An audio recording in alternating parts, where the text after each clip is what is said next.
Welcome back, everybody, for another deep dive. You know how this works. Yeah. We take a stack of your sources and we pull out the most interesting, the most fascinating knowledge nuggets. Yeah, Uh, it's like a cheat sheet to understanding complex topics. That's it. That's a great way to put it.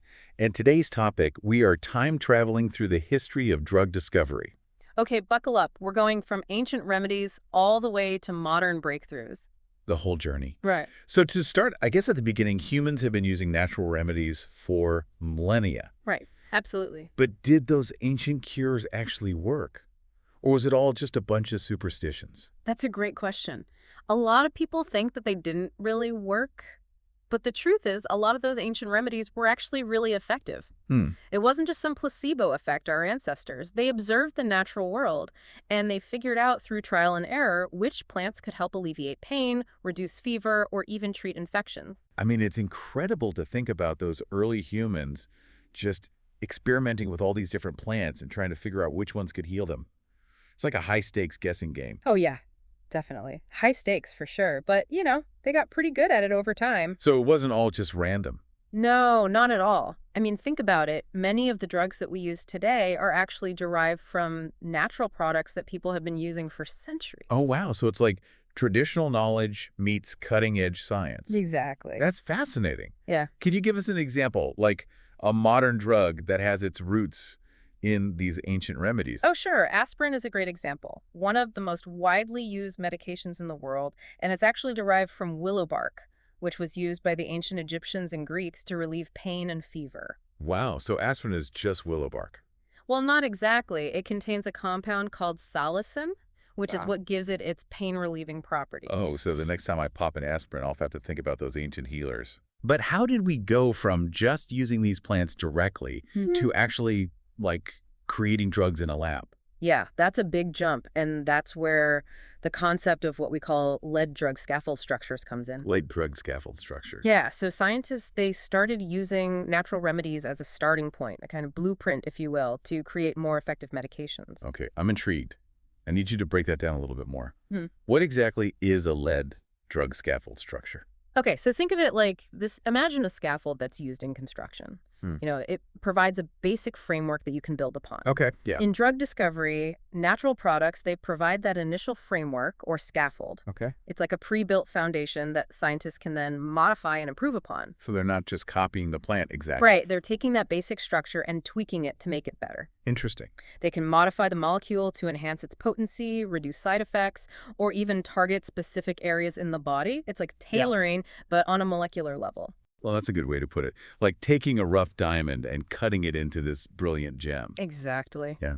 And probably one of the most famous examples of this is the discovery of penicillin. Oh, penicillin, the wonder drug that changed everything. Tell me more. Yeah, so penicillin, it was a total game changer, but its discovery was a bit of an accident. Really? Yeah, so Alexander Fleming, the Scottish scientist, he noticed that a mold was growing in his petri dish, and it was inhibiting the growth of bacteria. What? Yeah, so that mold was producing penicillin, and this discovery revolutionized medicine because now we had a treatment for bacterial infection. So a little bit of mold led to one of the biggest medical breakthroughs of all time. That's wild. Yeah, it is. Science can be messy like that. Sometimes the biggest breakthroughs come from the most unexpected places. Yeah, it's true. So penicillin, is that an example of a lead drug scaffold structure?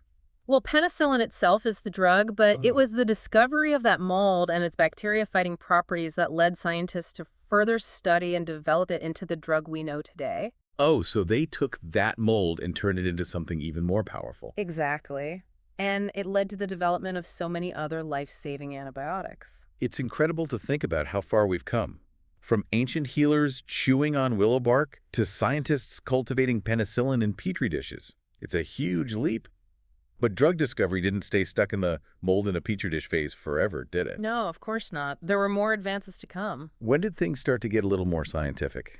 Well, the shift towards a more systematic, science-based approach, it was gradual, but there were some key milestones that really propelled the field forward. And advances in chemistry and biology, those played a huge role. What kind of advances? Can you give me some examples? Yeah, so for starters, scientists started to understand how drugs actually worked on a molecular level. They began to unravel those complex interactions between drugs and the body's machinery. Yeah. And this allowed them to move beyond just trial and error and start designing drugs with specific targets in mind. Oh, so it's not just like throwing everything at the wall and seeing what sticks anymore. Not anymore. This was a big step forward in terms of precision and efficacy. We could start tailoring drugs to interact with specific molecules or pathways in the body. It sounds like they went from shooting arrows in the dark to using guided missiles. Exactly. That's a Yeah. great way to put it. And this understanding led to the development of what we call targeted therapies. Targeted therapies. Yeah, drugs that are designed to interact with very specific molecules or pathways in the body. This allows for more effective treatments with fewer side effects. This is all sounding very promising. But I know from some of our previous deep dives that scientific progress is not always a smooth upward trajectory. Yeah. Sometimes there are twists and turns, and sometimes those turns lead to some pretty dark places. Yeah, that's true. The history of drug discovery, it hasn't always been sunshine and breakthroughs. Right. There have been some tragic chapters that really highlight the importance of, rigorous testing and regulation. Okay, so let's talk about that. What kind of tragedies are we talking about? Right. And how did those tragedies end up shaping the way that we develop and regulate drugs today? Well, in the early days of drug development, there weren't the same kind of stringent regulations that we have today. Companies could pretty much market new drugs without much oversight or testing. So it's like the Wild West of medicine. Yeah, you could say that. Yeah. And unfortunately, sometimes the consequences were devastating. Like what? Well, one really tragic example is the case of thalidomide. Oh, yeah, I've heard of that. Wasn't that the drug that caused birth defects? Yeah, that's right. It was marketed as a sedative and an anti-nausea medication, and it was prescribed to pregnant women to help with morning sickness. Oh, it's heartbreaking to think that a drug that was meant to help expecting mothers could end up having such horrific effects. It was a terrible tragedy. Thousands of babies were born with severe deformities because of exposure to thalidomide. It was a real wake-up call for the medical community and for the public. Yeah. It really highlighted just how badly we needed stricter drug regulations. It's hard to imagine something like that happening today. Yeah. How did that thalidomide tragedy change how we approach drug development and regulation now? Well, it served as a catalyst for some major reforms in drug safety regulations around the world. Hmm. In the United States, it led to a strengthening of the FDA's authority. The Food and Drug Administration. Yeah, exactly. The FDA was given much greater power to oversee drug testing and approval. So now, new medications, they have to undergo rigorous clinical trials to demonstrate both their safety and their efficacy before they can be marketed to the public. So it went from like buyer beware to safety first. Yeah, you could say that the thalidomide tragedy made it very clear that a system based solely on trust and a lack of oversight was not going to work. Right. It just wasn't adequate to protect public health. We needed a new era of scientific rigor and accountability in drug development. That makes sense. It's sobering to think that it took such a horrific event to bring about these much-needed changes. It's true. But ultimately, it led to a system that prioritizes patient safety above all else. Absolutely. The thalidomide disaster was a painful lesson, but it fundamentally changed the way we approach drug development and regulation. And now we have a system that's far more robust and focused on protecting the well-being of patients. So we've talked about, that historical evolution of drug discovery from those early trial and error approaches to the more science-based methods, and then implementing those really strict regulations. But there's one piece of the puzzle that I'm still a little curious about. You mentioned something called in vivo correlation earlier. Can you explain what that means and why it's so important in modern drug development? Sure. In vivo correlation, or IVIVC as it's often called, refers to the relationship between how a drug behaves in a controlled laboratory setting in vitro and how it behaves within a living organism in vivo. Okay, so it's like trying to bridge that gap between the lab and the real world. But why is that so important? Why not just test drugs directly in living organisms from the beginning? Well, testing in living organisms is essential. But in vitro studies, they provide a really crucial foundation for drug development. They allow scientists to screen a large number of potential drug candidates very quickly and efficiently. And it helps to identify those promising leads before moving on to the more complex and expensive in vivo studies. So it's kind of like a preliminary screening process Yeah. to weed out the duds and just focus on the most promising candidates. Exactly. In vitro studies let researchers assess a drug's basic properties, like its solubility, stability, and how it interacts with specific target molecules. And this information helps to guide the selection of drug candidates that are most likely to be effective and safe in living organisms. Okay, so it's a strategic approach, Yeah. but it's not always a perfect prediction, right? Yeah. Just because a drug behaves a certain way in a test tube doesn't mean it's going to behave the same way in a more complex living system. You're right. That's where the correlation part of IVIVC comes in. The goal is to establish a strong relationship between that in vitro data and the in vivo results. Ideally, what we observe in the lab should accurately predict how the drug will behave in a living organism. It makes sense, but I imagine it's pretty challenging to create that kind of seamless connection. The human body is incredibly complex. It definitely is. There are so many factors that can influence a drug's behavior within the body.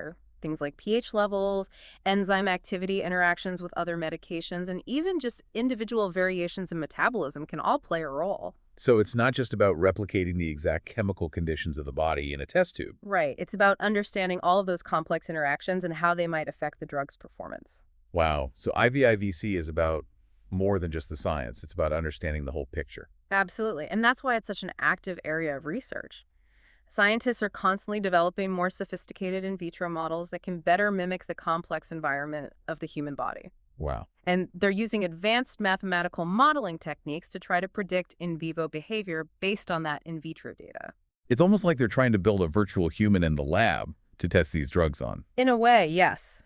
They're striving to create in vitro systems that are as predictive as possible of what will happen in a living organism. And this helps to reduce the reliance on animal testing, and it can accelerate the drug development process, ultimately bringing safe and effective medications to patients faster. Wow.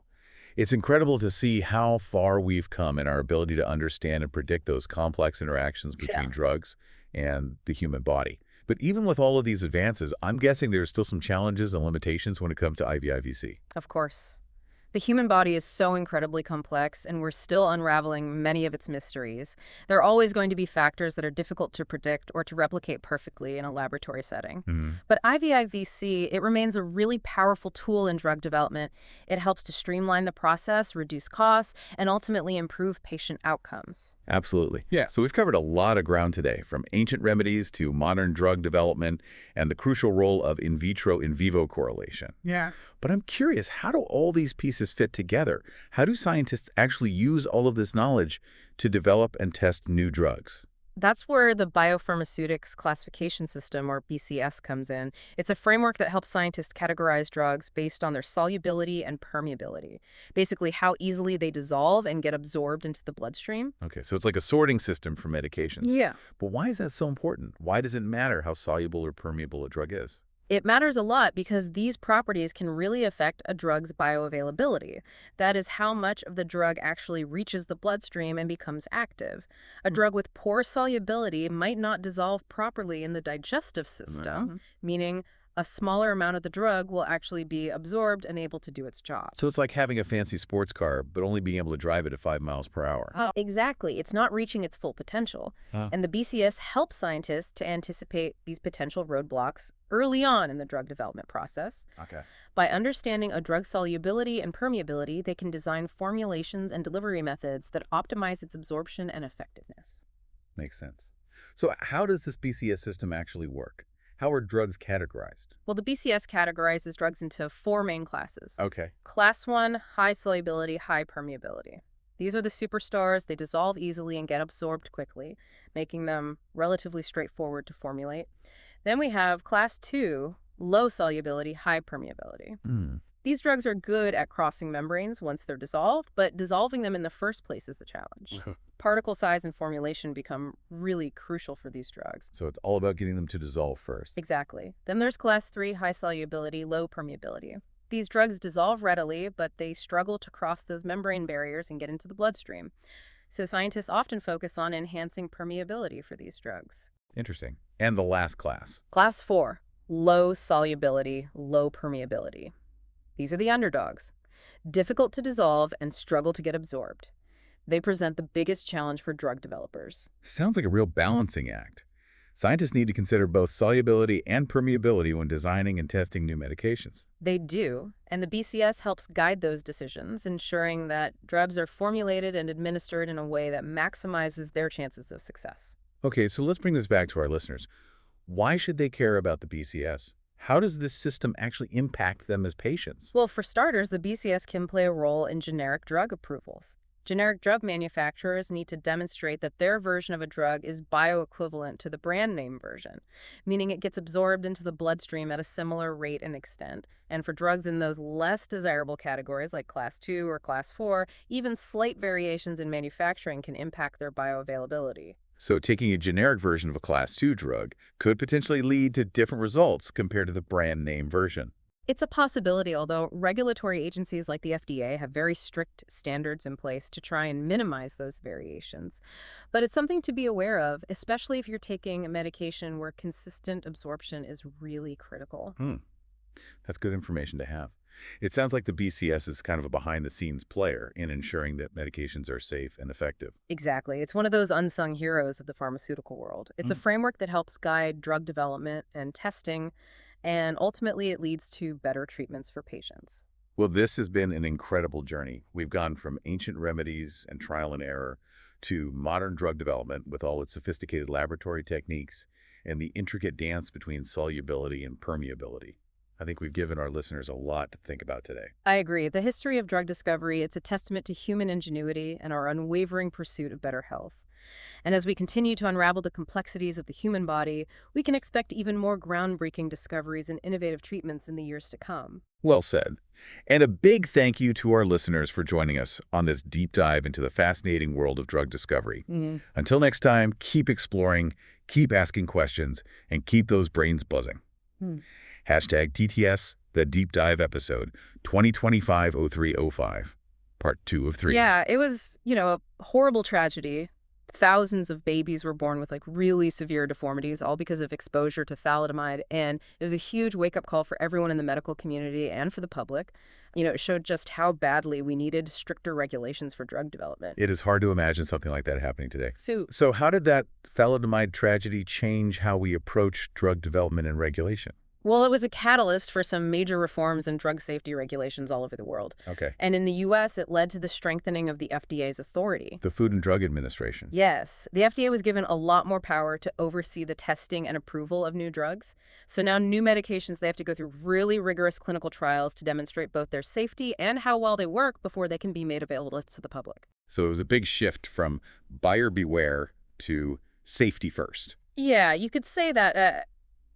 The thalidomide tragedy made it really clear that we couldn't rely on a system that was based only on trust without any real oversight. Right. It just wasn't enough to protect public health. We needed a new era of scientific rigor and accountability when it came to developing new drugs. That makes sense. It's kind of sobering to think that it took such a horrific event to bring about these changes, but ultimately it led to a system that really puts patient safety above all else. That's right. The thalidomide disaster was definitely a painful lesson, but it fundamentally changed how we approach drug development and regulation. Yeah. And now we have a system that is much more robust and focused on protecting the well-being of patients.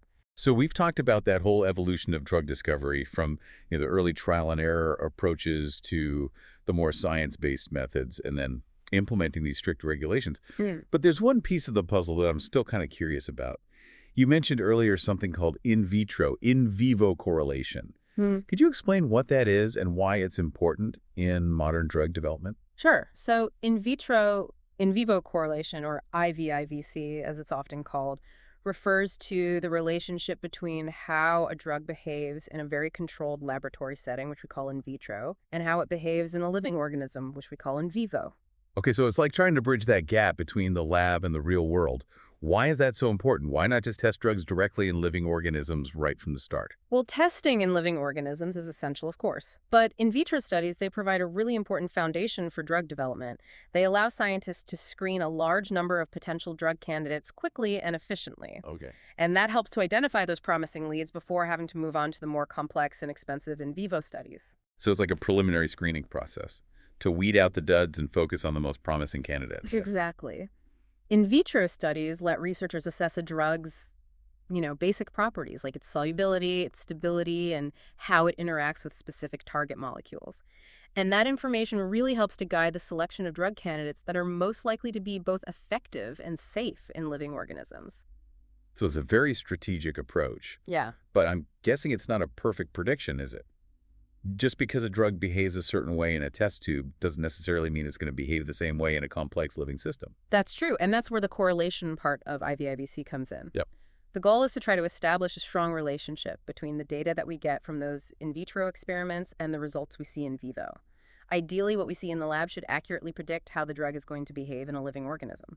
That makes sense. Right. But I imagine it can be pretty challenging to create that kind of seamless connection. Mm-hmm. The human body is incredibly complex. Yeah. Oh, it is. There are so many factors that can influence how a drug behaves inside the body.